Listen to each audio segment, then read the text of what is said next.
Okay, so Spirent, you've fairly recently published, I think it's your fifth annual 5G Outlook report, and be good to understand the headline. Fine, I think it's something to do around 5G standalone, but please tell us a little bit more.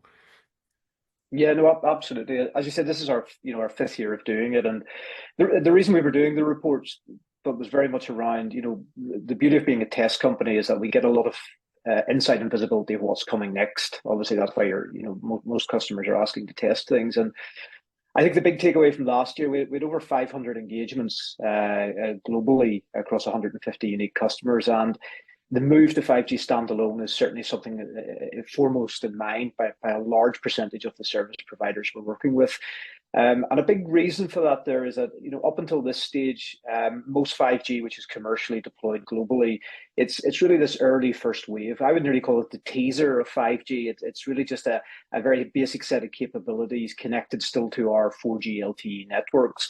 But the move to 5G standalone unleashes the capabilities that were sort of, really all in the marketing hype a number of years ago and the promises.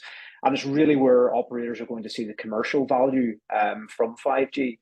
So we started to see quite a large percentage of focus last year in terms of a number of operators globally wanting to test out the key capabilities, both from the network perspective, which is the 5G core network, which gets added, but also the end devices and the services which are going to be coming to market over the next sort of 12 to 18 months.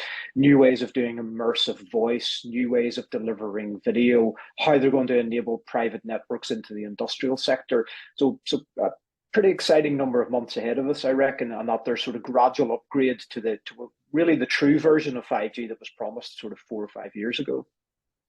Yeah, and I guess one of the driving things, I mean, digital transformation as a concept's Mm. out there.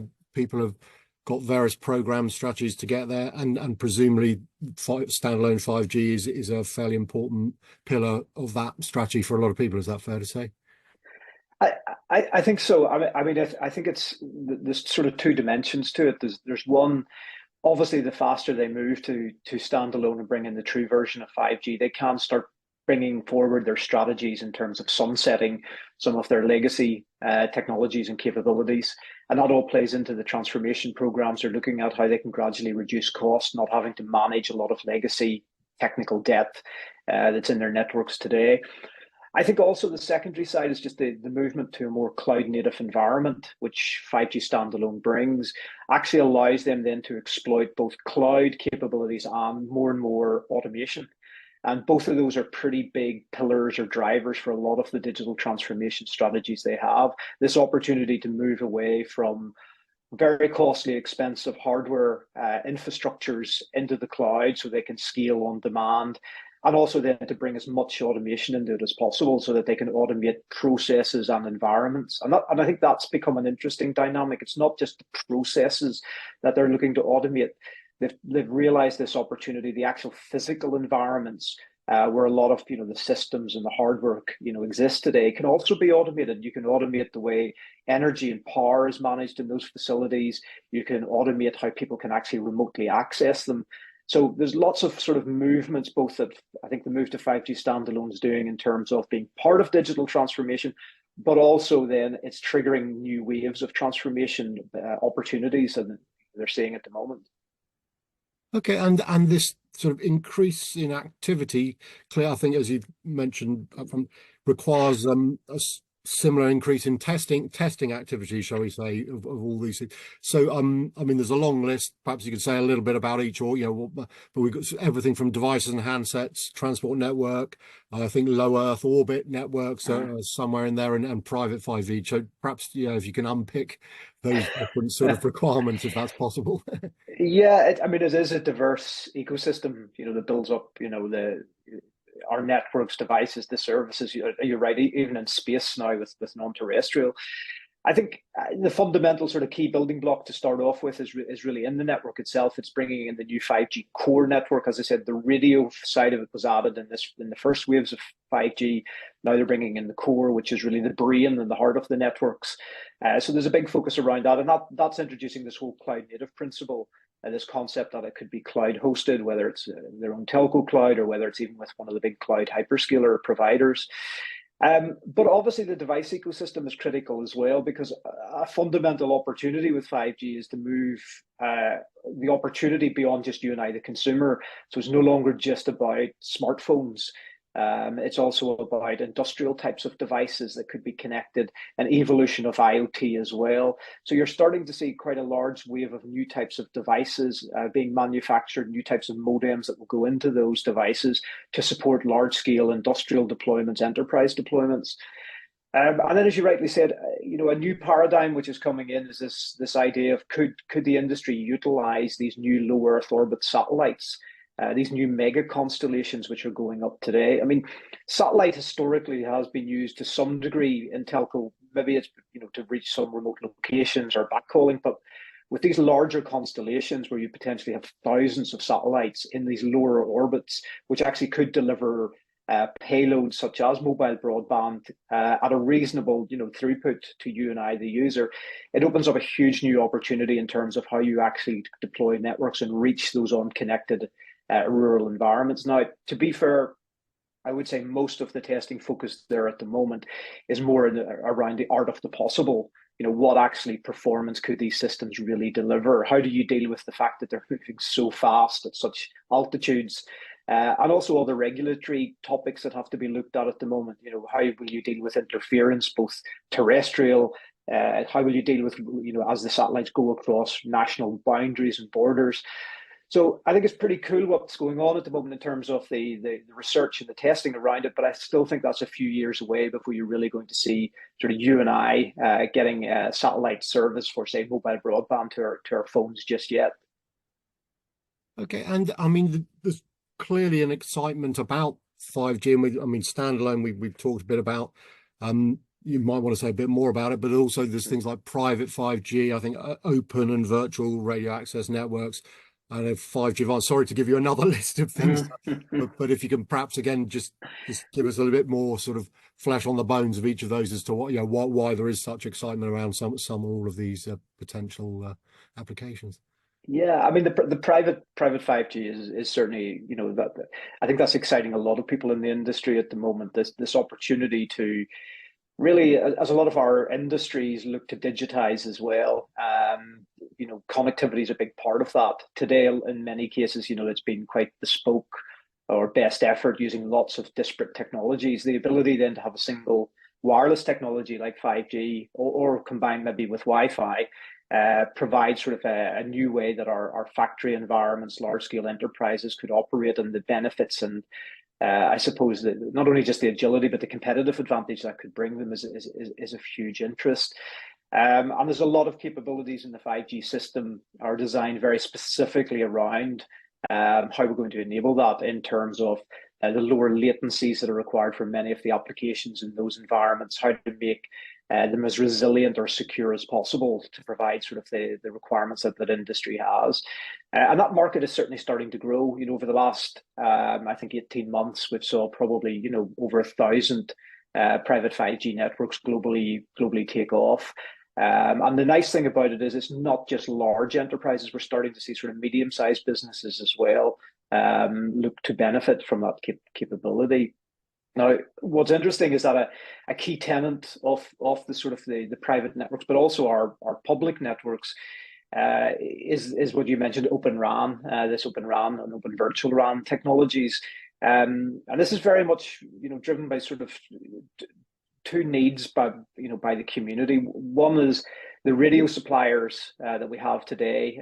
There's only a few of them globally due to consolidation over the last number of years. So there has been a desire to have more diversification in the market. Could we have more manufacturer suppliers coming into the arena? And the secondary one was really just as the networks get so complex, because we're not just deploying them for you and I, as a public network, but we're going into all of these complex enterprise and industrial environments. The radio sort of has to be the jack of all trades. It has to be able to operate in some exceptionally complex ways. So this concept that if I could have more plug and play suppliers off the radio who do more bespoke things specific maybe for those environments, it gives me the option. Then I could pick A, B, and C to serve this environment and something else to serve it in another environment. And that would allow the market to evolve beyond. And I think what we're seeing at the moment is, it's still very much in its infancy, this capability, but there is now over 30 operators globally are committing to it. And the ecosystem has rapidly grown to over 90 now suppliers for all parts of it. So we're seeing quite a good bit of momentum there. We do anticipate probably Open RAN. It's still a few years away. We think the sweet spot is probably late 25, 26 when you start to really going to see it sort of flourish. But I think the signs are pretty positive around that one. And then the last one you mentioned was 5G Advanced. I mean, this is the sort of the whole sort of pathway with 5G. 5G isn't just a one-stop solution. It was designed sort of as an iteration of capabilities that would be coming in across the decade. And 5G Advanced is very much really around two key things. It's one about bringing more AI capabilities into the networks to allow them to become a little bit more cognitive in terms of how they self-optimize, how they self-secure, how they basically operate themselves. And then the other area is really around extended reality. So already today in the earlier stages of 5G, we are laying the foundations for virtual and augmented reality. But with the advanced system and the optimizations that will come in the network, this is really about bringing capabilities really to allow that industry to scale. So you will see large scale sort of augmented virtual reality enabled through 5G. And we anticipate 5G Advanced, probably those upgrades you'll start to see coming in some of the more advanced markets like China in maybe 2025, and probably in Europe and Americas probably in sort of the 2026 timelines. Okay, and in terms of the applications which are presumably driving this activity, I know when 5G first came along, everyone was looking for that killer app, and I'm not sure if they've discovered it yet. But are there any particular sort of drivers, application-wise or industry focus-wise? Why all this extra activity? Someone who suddenly cracked it. What matters, I suppose, to provide it. I'd love to say there was that sort of single app. I think it's more about the market is just really starting to hit a sort of a critical, I think, point in time where there's a lot of dynamics happening and a lot of opportunity happening all simultaneously. So, for example, the early stage of 5G, probably the most commercially beneficial application actually was fixed wireless access. This opportunity that you could actually, rather than having fiber to the home or to premises, you could deliver it over the air, and that has actually taken off considerably around the globe. It's commercial benefit is still reasonably small, but operators that have launched it, for example, are on average getting about 49 to 50 sort of euros a month in terms of revenue. And you consider here in Europe, mobile revenues is about 14 euros. So it's quite a considerable uplift for them, although the numbers are certainly smaller. The other sort of dynamic you're starting to see now is really the ecosystem in terms of, say, for example, the private network space. You're now starting to see the device ecosystem bringing industrial modules and modems to availability. You're starting to see those network operators upgrade to 5G standalone to enable that. So suddenly that triggers that opportunity, that sort of supply and demand coming together for the enterprise space.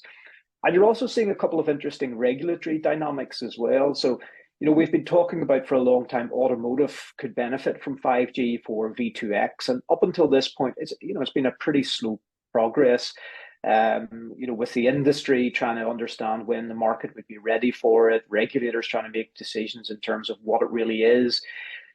Interesting enough, what you started to see in the last sort of 18 months is that some major governments have forced the hand by saying that the NCAP safety requirements, if you want a 5-star NCAP safety requirement on your vehicle, you need to support 5G V2X. Now, that started in China, it's spreading across Asia, and we're now starting to see it coming into Europe. So these are sort of forcing the market to move more rapidly in that direction. And already we're starting to see major automotive manufacturers actually bring 5G standalone now also into the vehicle in terms of the modems that they're about to support.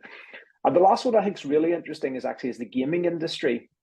One of the early, I suppose, ideas that 5G, I suppose, flouted back a few years ago was that we could expect to see gamers benefit from 5G to offer them ubiquitous gaming as they are mobile.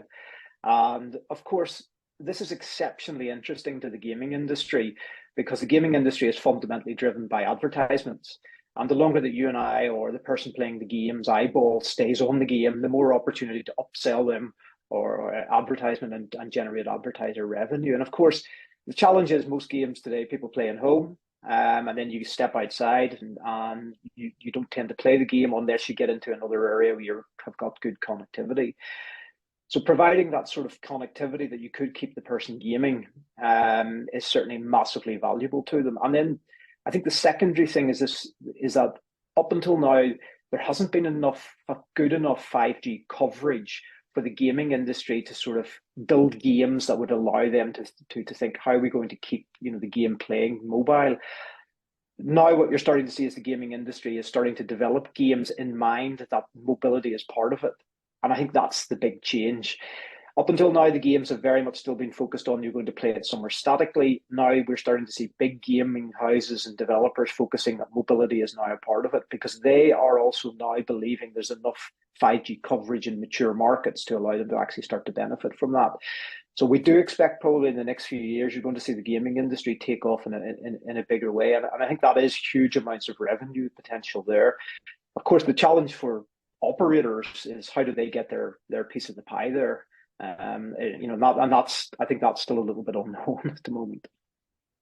Okay, I'm not the easiest a question to finish with, but if you are able to have a go at it, into how would you summarize where we are in the 5G cycle? I mean, I'm sure we both remember the sort of the initial hype. It was going to change the world dramatically, and for whatever reason it didn't quite do that very quickly.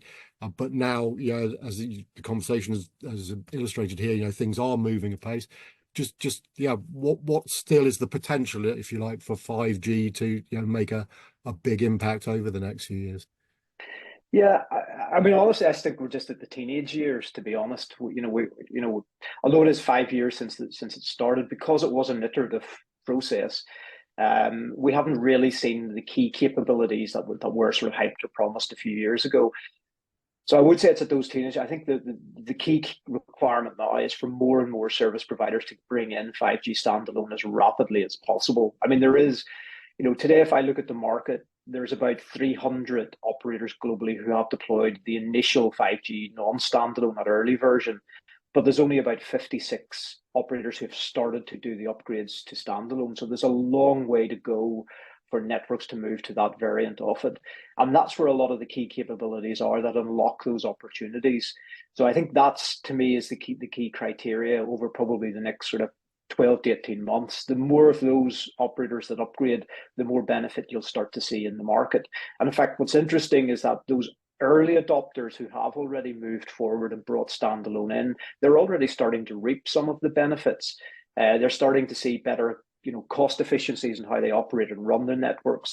They're starting to see revenue uplift to some of their customers that they're bringing new services to the market, and they're starting to be competitive in those new fields around enterprise. And I would nearly argue, if you are an operator in a market and one of your competitors has done the upgrade, don't wait because they're going to really steal competitive advantage on you. So I do anticipate that's sort of where you're going to see sort of a large percentage of sort of the focus over the next at least 12 to 18 months. Okay, it's been fantastic to chat. Some lovely insights into what's going on. Stephen, really appreciate your time today. Thank you very much. Thank you very much.